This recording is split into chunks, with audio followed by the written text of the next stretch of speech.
nasta'inu alla umuri dunya wa din wa ala alihi wa sahbihi ajmain amma ba'du. Pertama-tama marilah kita panjatkan puji beserta syukur kehadirat Allah Subhanahu wa taala yang mana alhamdulillah di pagi hari ini yang cerah, yang Allah kasih nikmat, kita semua bisa hadir dalam acara memperingati Maulid Nabi Muhammad Sallallahu Alaihi Wasallam. Salawat beserta salam semoga tetap tercurah limpahkan kepada junjungan kita Nabi besar Nabi Muhammad Sallallahu Alaihi Wasallam. Tak lupa kepada para keluarganya, para sahabatnya, para tabi'in-tabi'innya, dan kepada kita semoga sebagai umatnya yang akan selalu taat dan patuh terhadap ajaran-ajarannya. Amin amin ya rabbal alamin. Ibu guru RA Asabil yang saya hormati, ibu-ibu wali murid RA Asabil yang saya hormati, dan terutama anak-anakku yang ibu cintai. Hari ini sekolah bukan libur, tetap berangkat tetapi memperingati Maulid Nabi. Apa sih Maulid Nabi? Ada yang tahu apa Maulid Nabi? Memperingati lahirnya Nabi Muhammad. Coba ada yang tahu nggak nih anak-anak, kayaknya pinter-pinter bu ya. Nabi Muhammad lahir pada hari apa? Senin. Ada yang lahir hari Senin? Ada. Berarti bersyukur karena Nabi Muhammad sama lahirnya hari Senin. Tanggal berapa Nabi Muhammad dilahirkan? Ada yang tahu? Ibu, ada yang tahu Nabi Muhammad kapan dilahirkan? Mama Malik, Mama hebat pisan bisa jawab ya. 12 Rabiul Awal tahun Gajah. Ada yang tahu siapa nama ayahnya? Abdullah nama ayahnya, Aminah ibundanya, Abdul Muthalib kakeknya, Abu Thalib pamannya, Khadijah istri setia, Fatimah putri tercinta. Aja mentang-mentang TK nyanyi ya bu ya. Kenapa sih bu kudu dinyanyiin? Supaya langsung nempel nih anak ya bu ya. Kemarin alhamdulillah ada lomba menyanyikan lagu Kisah Sang Rasul. Supaya apa? Siapa ayah Nabi Muhammad? Ayahnya bernama siapa? Siapa nak? Tuh, lamun saya nanya ke Mama Ajam siapa nama ayahnya? Bu, ada dulu ya, dulu, tapi Abdullah. Ya bu ya. Ibunya siapa? Ibunya Siti Aminah. Sampai kakeknya, pamannya, istrinya, kabeh ana ning lagu. Ya bu ya. Kenapa sih di sekolah harus memperingati Maulid Nabi? Karena apa? Nabi Muhammad adalah contoh suri teladan bagi kita untuk membentuk akhlakul karimah. Gampang ngasih contoh, gampang menyuruh apapun, tetapi tidak bisa. Sebagai kita banyak orang yang belum bisa menjadi panutan. Barangkali seorang anak panutannya adalah orang tua. Nah, kita umat Islam ya Bu ya, kita mempunyai satu panutan, yaitu siapa? Siapa panutan kita? Ada yang tahu siapa panutan kita? Ada yang tahu siapa? Ginan tahu nih, Ginan katanya tahu. Ginan siapa Ginan? Panutan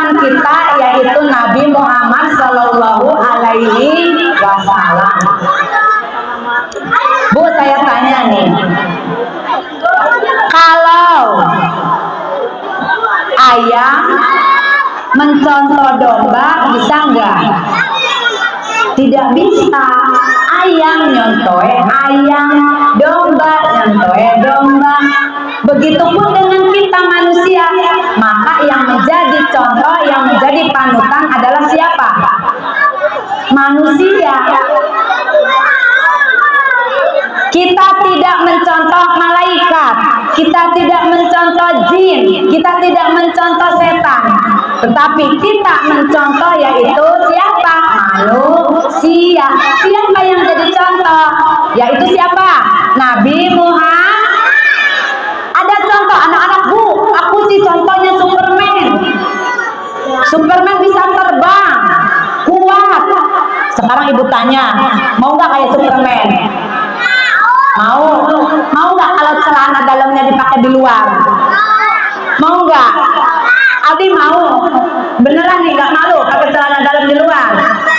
Nggak bisa jadi contoh ya Bu ya.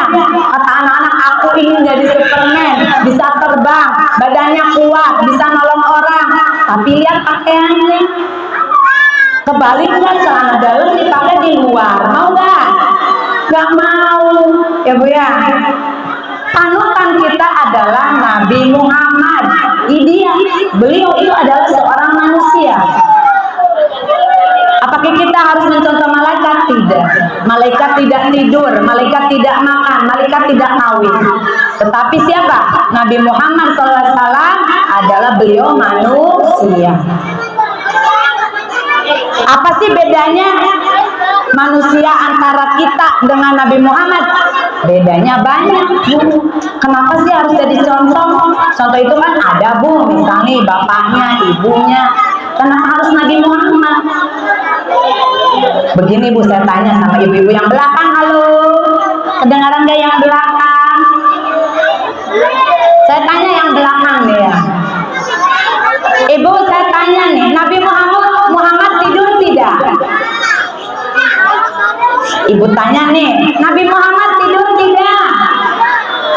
Tidur, karena manusia. Tetapi Nabi Muhammad berbeda dengan tidurnya kita. Kalau Nabi Muhammad tidur, hatinya tetap wirid, tetap zikir, mata bayang merem.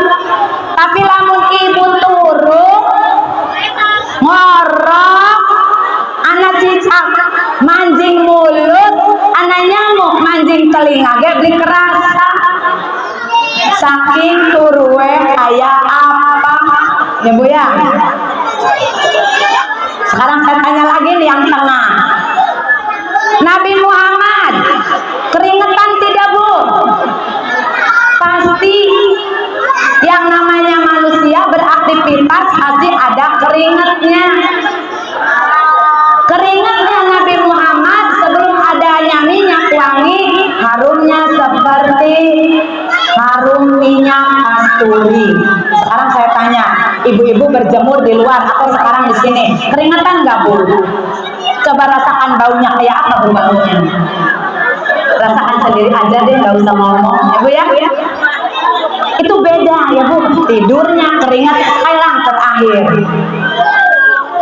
ludahnya Nabi Muhammad sama ludahnya kita sama tidak? Sama aja meludah, tetapi khasiatnya beda. Suatu ketika Nabi Muhammad hijrah bersama siapa? Abu Bakar Siddiq. Hijrah dari Mekah ke Madinah. Beliau berdua bersama ditemenin Abu Bakar Siddiq.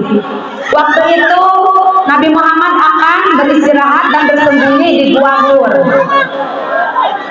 Kata Abu Bakar, wahai nabiku, tungguin aja dulu di sini, biar saya yang membersihkan dulu gua, biar saya yang masuk ke gua.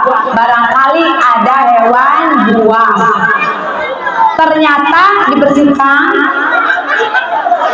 Ternyata betul ada hewan berbisa, yaitu berbentuk kalajengking. Tahu kalajengking? Kayak apa hewan kalajengking? Ada sapinya ya? Betul, anak-anak tahu. Tuh kayak siapa? Haikal katanya. Kalau kalajengking kayak gitu jalannya, Bu, gitu ya. Itu Abu Bakar digigit kalajengking. Bakar, kalau jengking berbisa tidak, Bu? Berbisa ya, itu paling bahaya, hewan paling bahaya juga kalau jengking karena mengandung bisa.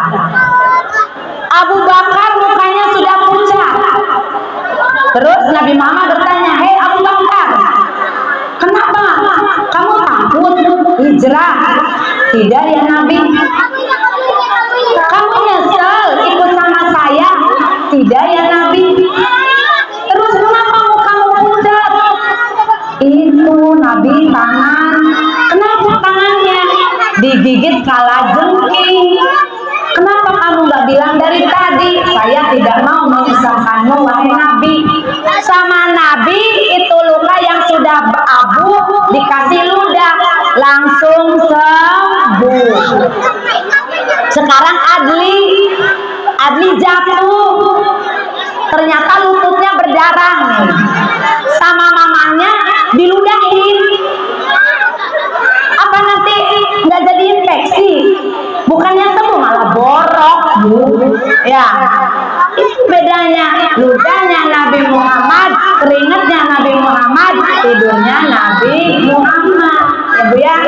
Kenapa Nabi Muhammad harus menjadi contoh suri teladan bagi kita umat Islam? Nabi Muhammad adalah, kenapa sih harus dicontoh? Karena beliau adalah multimedia. Apapun beliau bisa. Beliau adalah seorang pedagang. Dari usia 12 tahun sudah pergi ke negeri Sam, sudah berjual. Beliau menanamkan kejujuran dalam dagang. Silakan cari untung sebesar-besarnya, tetapi tidak boleh mencuri dari timbangan. Betul.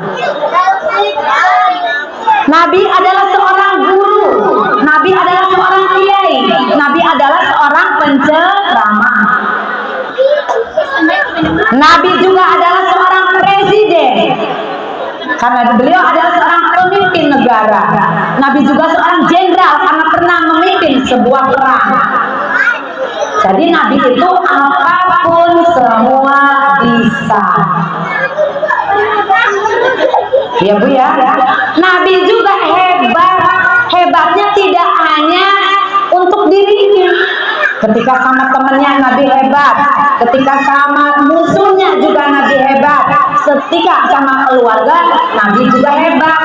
Hebat di depan istrinya, hebat di depan anak-anaknya. Ibu tahu Nabi Isa? Nabi Isa tidak bisa menjadi panutan. Kenapa Bu? Karena Nabi Isa tidak pernah menikah. Jadi tidak tahu caranya membina rumah tangga yang harmonis itu seperti apa. Nabi Isa tidaklah tahu. Tetapi Nabi Muhammad itu adalah bisa menjadi panutan ketika kita berumah tangga. Nih Bu nih ya, Ibu bilang pulang dari sini Ibu cerita sama Bapak. Siap Bu cerita sama Bapak? Siap ya? Ada sebuah cerita begini ya Bu ya. Nabi Muhammad itu ketika pulang ternyata terlambat, dikarenakan di masjid banyak yang musyawarah, banyak yang bertanya. Ketika pulang Siti Aisyah mungkin ketiduran gitu ya. Tok tok tok, gak bangun. Tok tok tok lagi sampai 3 kali gak bangun. Akhirnya Nabi Muhammad tidur di depan pintu. Ya Bu ya. Siapa? Nabi Muhammad tidur di mana? Di depan pintu. Ketika Siti Aisyah bangun, Siti Aisyah terperanjat kaget. Pintu dibuka, Nabi Muhammad sudah tidur di depan pintu. Siapa yang minta maaf duluan? Nabi Muhammad. Wahai istriku, maafkan aku. Tadi malam aku pulang terlambat. Dikarenakan aku banyak urusan, banyak orang yang minta pendapat, bermusyawarah. Coba suami sekarang Bu, pulang malam habis main ya Bu ya, jam 2 baru nyampe rumah, ketok-ketok pintu, mama, digedor-gedor pintu, mama, gedor lagi, mama, digedor kaca, turun kayak apa, ditang-tangi.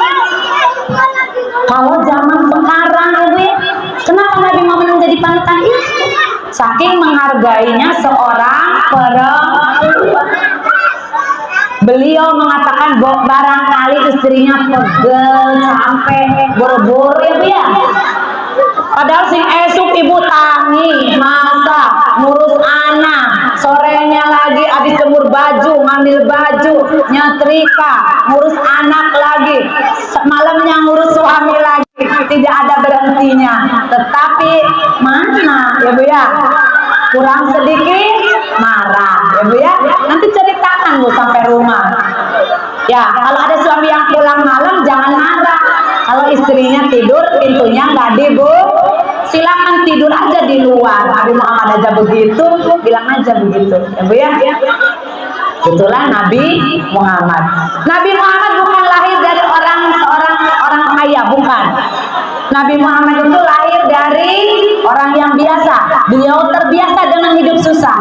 Ketika lahir, seorang perempuan yang bernama Siti Aminah melahirkan anak tanpa seorang ayah, karena ayahnya sudah meninggal ketika beliau dalam perut. Nabi Muhammad tidak melihat ayahnya ya Bu ya. Siti Aminah seorang yang hebat, dibesarkanlah Nabi Muhammad dengan penuh kasih sayang walaupun tidak ada seorang ayah. Nabi Muhammad ikut berdagang ya Bu ya. Nabi Muhammad bukanlah orang yang lahir dari keluarga yang kaya, bukan. Beliau adalah seorang pejuang ya, dari mulai kecil kesusahan Bu ya. Jadi intinya begini Bu. Sekarang ibu adalah ibu-ibu yang hebat. Bagaimana saya bisa seperti seorang Siti Aminah? Sekolahkan dan sekolahkan. Ibu jangan bu apa anak sekolah. Angger baik yang sekolah gue jadi tukang beca. Angger baik yang S1 angger baik tukang S. Jangan begitu ya Bu ya. Harta ibu masih balong, masih sawah. Kalau tidak bermanfaat buat apa? Tetapi ibu menyekolahkan, menyantrenkan, ya pesantren. Insya Allah itu uang ibu yang disimpan, yang nanti buat amal kita di akhirat. Ya Bu ya, sekolahkan. No, cun, wis bagen, ibu sih sikil jadi. Ndas jadi sikil. Bagian yang penting kira sukses ya. Doain mah bapak saya mau belajar, ibu yang usaha nyari uang. Insya Allah Bu, kalau ibu ikhlas ridho nyekolahin anak ya Bu ya. Ketika kita punya pendidikan kemanapun akan hidup. Uang miliaran kita akan habis, tetapi ketika kita punya ilmu kemanapun kita akan hidup. Pesan saya di Maulid hari ini, satu, jagalah akhlak ya. Karena apa? Akhlak adalah nomor satu. Banyak orang pintar tetapi tidak berakhlak, buat apa? Carilah orang pintar tetapi juga berakhlak.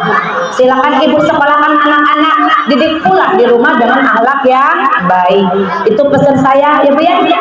Mohon maaf yang sebesar-besarnya bila banyak perkataan saya yang salah, karena saya juga di sini sama lagi belajar ya Bu ya. Kita bareng-bareng, ayo antara ibu dan saya sebagai seorang pendidik, mari bersama-sama besarkan anak kita. Semoga menjadi satu anak yang berakhlak, yang kedua menjadi anak-anak yang pintar, yang jangan sampai ketinggalan dengan dunia yang sekarang. Apalagi sekarang dunianya adalah HP. Kalau kita tidak mengerem dengan akhlak, kita tidak mendidik dengan benar, maka akan tersesat ya Bu ya. Itu saja, wabillahi taufiq wal hidayah. Wassalamualaikum warahmatullahi wabarakatuh.